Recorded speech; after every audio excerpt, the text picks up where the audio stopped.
Welcome to Talking Property. Today I'm joined by SQM researchers Louis Christopher as we preview the second half of the 2023 Sydney property market. Louis, thanks for being here again. Nice to be with you once more, Peter. Louis, I'd like to cover off on your scenarios for 2023. They're looking remarkably accurate, particularly your base case scenario one there. We might bring that slide up so that we can have a look at it. Yes. It is being tested though, if we go to the first bullet point, interest rates to peak at a cash rate no higher than 4%. That's right. The RBA cash rate at the time of recording is 4.1%. Yes. And it's probably not at the peak cash rate yet, given that inflation is hovering just below 7%. So how are you feeling about these four scenarios that you outlined last November? Yes, well, on our base case scenario now, we've got a half cross through it. So the probabilities have now swung significantly to our scenario 3, which is the false dawn scenario. And under that scenario, the market initially recovers in 2023 from the 2022 prices. But then in the second half of the year, we have a double dip downturn. Prices start to fall away again on the back of some pretty hefty interest rate rises. And at this point in time, you can see quite safely, really, that we're heading towards this double dip downturn. That's a pretty strong comment given as we sit here and now, the Sydney property market is still rising. It's being tested almost monthly by Philip Lowe and the RBA. Yeah. But you're pretty comfortable in saying that on your modelling, as the mortgage cliff hits household expenditure, that will cause more sellers to enter the market, or it will cause buyers to drop out of the market, or a combination of both? I think in all this, it might be best to give your audience and yourself a bit of background in terms of how we came up with these numbers to begin with. And this winds us back to November. So back in November, I did a survey of a number of loan book managers that we know of through the other part of our business, which is issuing ratings on mortgage trusts and the banking sector. And we essentially asked them at what point would be crunch time for their lending book in terms of the cash rate. At what point would they believe that they would start to see forced selling? And the notion was somewhere between about 3.85% to 4.25%. And the median of that survey was about 4. And so when we did our forecast for 2023, we had that in mind, had that very much in mind. And so we were very confident that we would see a recovery in the housing market. But yes, the big caveat for our base case scenario was that the cash rate had to go rise to no more than 4%. And here we are at 4.1, potentially going higher. So this is why we are now stating very publicly that our scenario 3, our false dawn scenario, is looking like it's now got the highest probability of playing out. And we should point out that a cash rate of 4.1% equals a mortgage rate in round numbers of 6%, add 2%, is that fair? And a current variable lending rate right now is somewhere between 6.5 to 7%. So if the cash rate were to rise close to 5%, say 4.85%, we're talking a cash rate there of over 7% comfortably. Well and truly, getting towards 8. Yeah. And households are just not equipped for that. Well, this is true, especially those borrowers who bought a home in 2021 on a fixed rate of, say, just 2% or 1.5%. And we know that in the second half of this year, there's going to be a lot of resets. The peak of resets is actually happening as we speak. And so if rates were to go higher from here, then I think the probabilities are almost certain we would see a rapid increase in forced selling activity. No doubt we'll see a slowdown in the economy. Let's face it, the house is the last thing that goes. Well, let's come to that point, because I tell you what we're seeing on the ground, Louis. Clearly, the consumer confidence has plummeted. Yes. If you walk past your favourite restaurant, you'll see that it's nowhere near as busy as what it once was. The heydays coming out of lockdown, that's right. That's right. And probably the most subtle trend that we have seen, but I find it very interesting, is where, and I'm hearing this across the industry, across the country, landlords are selling off investment properties to put the equity in that investment property back against the home loan. And there was I think a misguided view that as interest rates go up, people would be forced to fire sale their family home.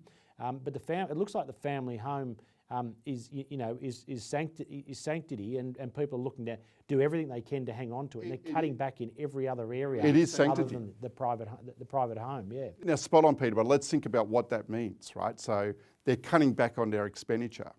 That creates a slowdown in the economy. Yes. The economy slows, unemployment starts to rise. When unemployment rises, that's when you see forced selling.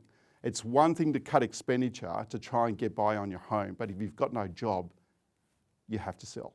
Yep. So is what we're talking about here the classic lag effect that the RBA mentioned in almost every statement after an interest rate movement, is that they're looking for signs of the lag effect.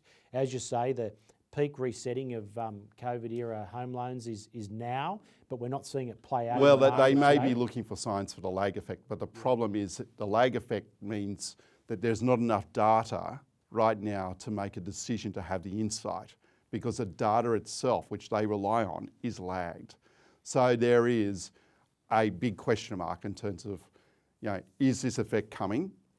When is it coming? They don't know those answers. And so the probabilities of the Reserve Bank of Australia overstepping, lifting interest rates too aggressively, it's actually quite high. Is the RBA trying to manage a soft landing, or are they trying to break things and then try and put Humpty Dumpty back together again? I think they would love a soft landing. I think they've spoken of their narrow path to a soft landing. If they were to manage to pull off a soft landing in the economy, that would kind of restore some of the reputation they've lost over the last 2 years. But I think that this narrow path they speak of is starting to turn into a tightrope. It is now, I would have to say the probabilities are greater than 60% we are actually going to have a recession. Louis, how concerned would the RBA be about property prices rising, homeowners refinancing against that newfound equity and continuing to spend in the economy as they were, therefore, maintaining further pressure on the inflation rate? Well, the Reserve Bank of Australia in its latest communications have pointed to the rising property market once again as being essentially an unwelcome event. That's front and centre of their thinking. It's definitely one of the factors right now in their minds, no question about it. So given the immediate risks or near immediate risks that your data and your analysis is showing you on the horizon, and the fact that property prices are performing pretty well and have done for the last quarter, would you see this as a window of opportunity for prospective vendors coming to market? I think it is a window right now. There's still buyers out there despite the rate rises. We just don't know how long that window is going to last. It may well last a long time. If the Reserve Bank of Australia were to pause at the current cash rate of 4.1%, then there is still a chance of a soft landing. It just means that us, SQN Research, as the forecast, has just been a bit out in terms of working out where that crunch point is. But the more they lift rates, the higher and higher the probabilities of a hard landing, both in the economy and in the housing market. And it can come on quite swiftly, Peter. And let's wind back all the way back to 1988 and 1989, just before the recession. You were around at that time. You will recall at the end of 1988, things were pretty strong in the housing market. Yes. The economy was regarded at the time as being running too strong, being overheated. And then when we start running into, for example, 1989, it was still regarded as being overheated, and as well and truly into the beginning of 1990, and then suddenly it switched. It switched and a cool down happened, and it came at a rate of knots. It really turned very quickly. I want to continue the discussion around the RBA because we've got some interesting dynamics that people will be watching. Now, RBA Governor Philip Lowe's term is due for renewal in September. If the scenario that you've outlined continues to play out and the economy continues to head down that dire path, there will be additional pressure on Philip Lowe to back off. And if I can draw your attention to this slide here about the damage that could be done to Australia's reputation if the government is seen to be leaning on the RBA too much. They've already called for an overhaul of the RBA. What does this mean if the government start leaning on Governor Lowe to back off on these interest rate rises when the economy, as far as economic purists go, feel that they should continue to contain inflation? Well, the government may well already be leaning on Lowe to back off. I think behind the scenes, potentially there's a few communications going on there. But I think Lowe has made it very clear that he will act the way that the board believes best is for the economy. And so their view is that, okay, we need to essentially save a stitch in time, and we need to ensure that we are on top of inflation, because if we're not on top of inflation, it breaks out further, then interest rates would have to be lifted a lot further than where they are now. That's what he's trying to avoid. Now, his communication surrounding all that, I would only give him about a 4 out of 10 in terms of how this has been explained to the community. My view is that the probabilities are quite high that the government will have a new governor in come September, and it'll be something that the government wants to occur. He'll be effectively punted. I think that's what's going to happen. I think there's a lot of angst in the community towards Lowe, rightly or wrongly. There is, and I think the board has made mistakes in the past. Definitely keeping interest rates down as low as they did at just 0.1% was a mistake in hindsight.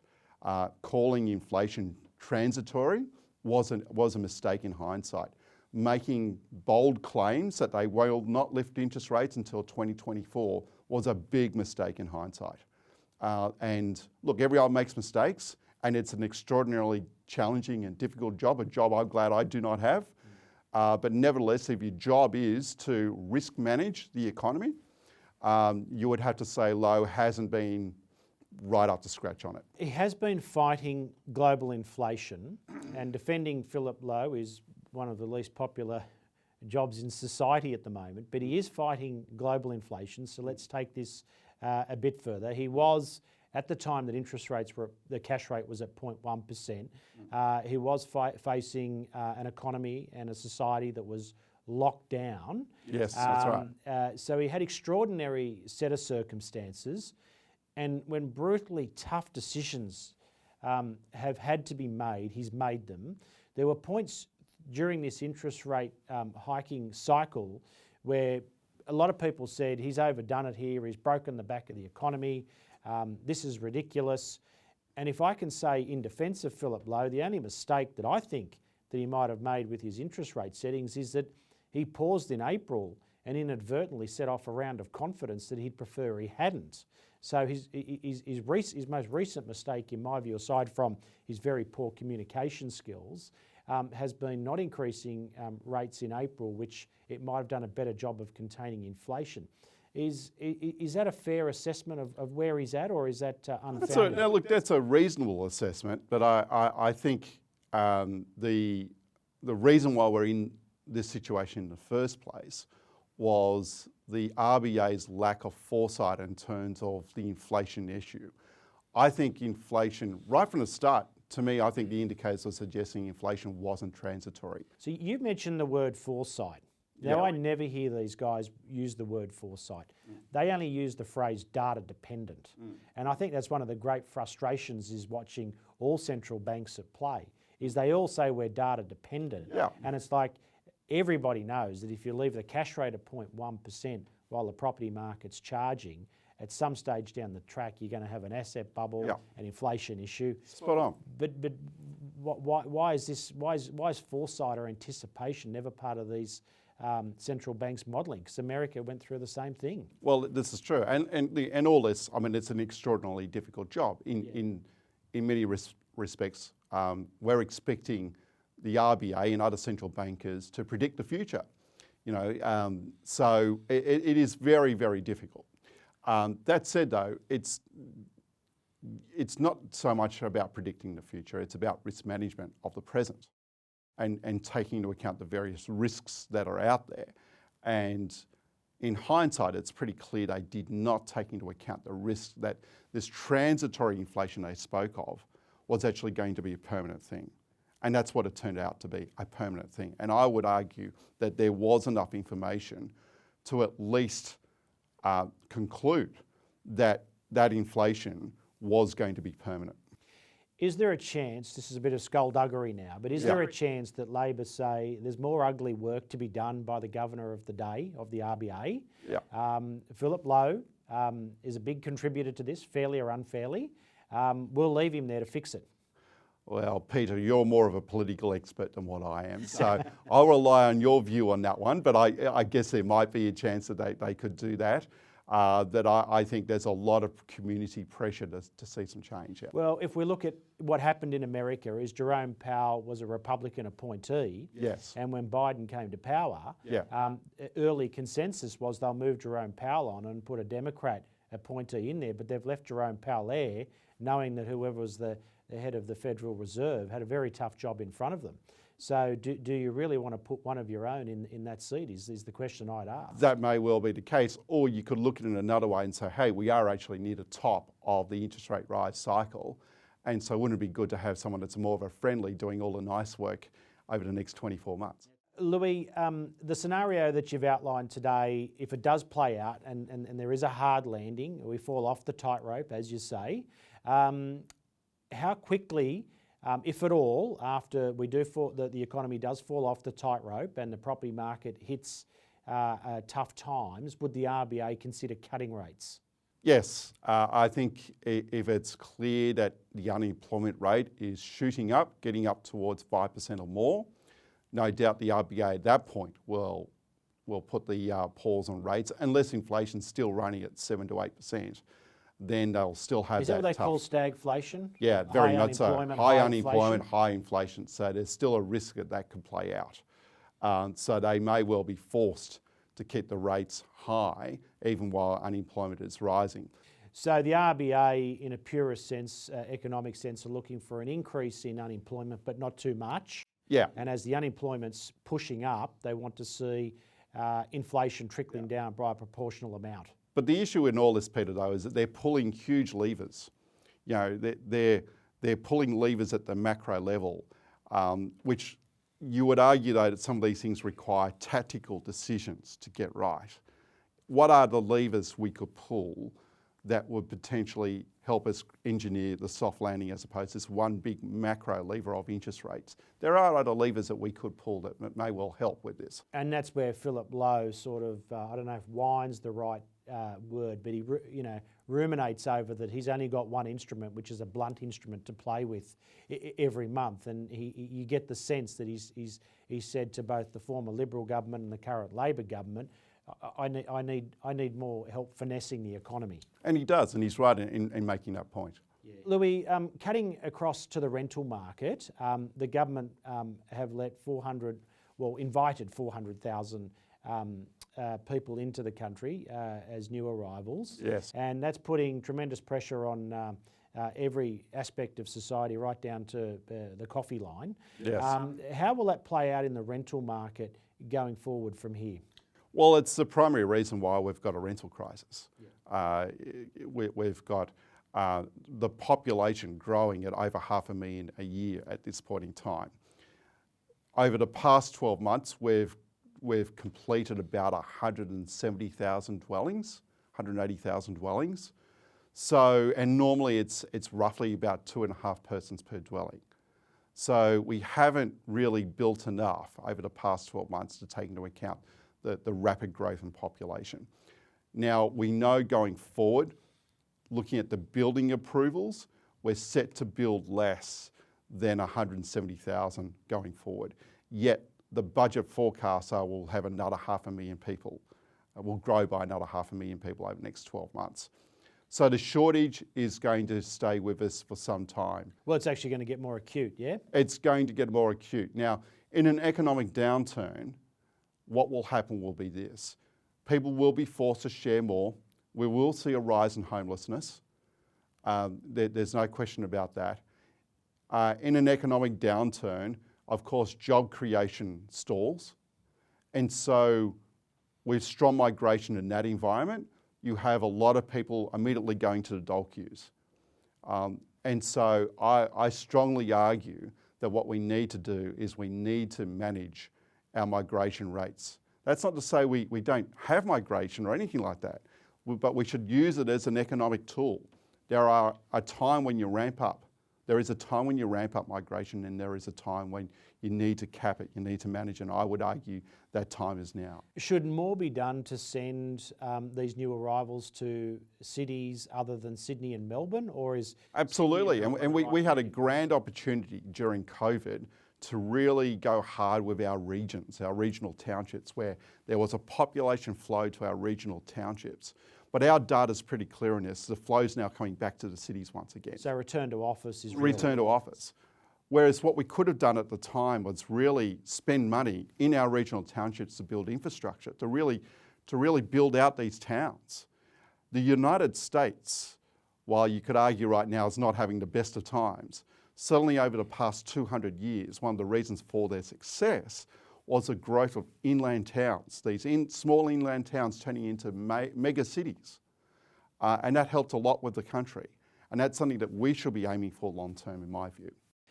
Louis, covering off the end of the year, what segments of the Sydney market do you think will perform best, notwithstanding the challenges in front of all property markets at the moment? Okay, so the current trends that we're seeing right now, where there's been a recovery, particularly for freestanding houses, I think we might sit out for the next month or so, but that'll be it. And then the expectation is when we get to the spring selling season, that we're likely to see some new falls in housing prices. The top end of the market will keep moving up until such point that we see an economic slowdown in the Sydney economy. So therefore, that's what's driving the top end, the strong economic environment, not so much anything to do with the interest rates of the That's right. Now you would know that, look, the top end of the market, normally you see cash buyers that are less affected by immediate moves in interest rates, but they are heavily influenced by what the economy is doing, how their small to medium-sized business is performing, how an executive's company that they're looking after is performing. That has an impact upon the top end of the market. Louis, coming back to your four scenarios in closing, what do you think you'll be saying about the Sydney property market as far as a review goes when we get to December 31? Good question. Well, I suspect we'll be talking about new falls in housing prices and how the financial year of 2024 is looking pretty negative.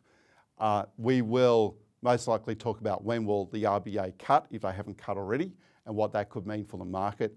And they'll be very much dependent upon, well, how deep is the downturn? Have we managed to pull off a soft landing in the economy, or have we got a recession on our hands? So you're, in summary there, and just picking up on a subtlety, if the RBA are cutting interest rates, that's not a good sign overall. Yeah, so if we've gone into a severe economic downturn, you might recall, once again, when we go back to 1990 to 1992, it took a long time for confidence to return. So the RBA was cutting rates, and the economy didn't initially respond to that. Louis, the New South Wales government, the new New South Wales government, have taken a different view to housing supply. They feel that we should be building up with medium density closer to the city, rather than, as Chris Minns says, adding a new street in Western Sydney every week. Do you have a view on what's a better way to go? Should we be building up in the middle of Sydney, or should we be continuing to build further out, as has been the trend over the last 50 years? Well, given the current population growth rates, we should be doing both.